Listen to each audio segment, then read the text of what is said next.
This is Human Essence, and in today's video, I'll be talking about the trial of Lori Vallow Daybell, which has just concluded with a guilty verdict on all counts. Originally, I was not going to watch this trial, but I ended up watching the whole thing. So now I want to comment on some of the human factors involved in the history of Lori's life.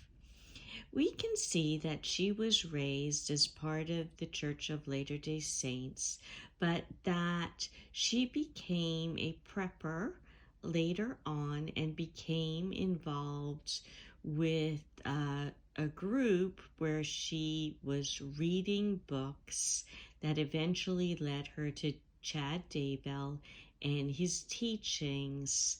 So I'm sure most people know the details of this case. But what I found surprising, and I did see this by one of her cousins who was interviewed on a podcast by the Mormon Stories podcast, that the cousin described visiting Lori's house when she was young. And she explained that it was a very different kind of household from her own. So her father was a sibling of Lori's mother, and she described that the children were very aware of their parents' intimate life. And later on, she talked about her relationship with Lori and how she'd known her and also how she had changed. But she talked about how she continued to know Alex, and that Alex Cox had often been joking and a comedian, and that he would sometimes get together with her. And she tells the story of the night that Lori's eldest sister passed away, and that Alex had said to his cousin that he was really afraid that his sister was depressed and that she was diabetic, and she was afraid that she would take a big shot. And by that, he meant a big shot of insulin. And then when they went over to the house to check on her, in fact, she was in a diabetic coma and soon passed away.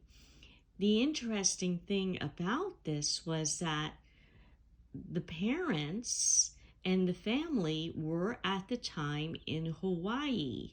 And when the sister went into hospice and soon passed away, they did not come home from Hawaii. And in fact, Alex Cox had taken his sister's credit card and spent it, saying it wouldn't matter to her anymore.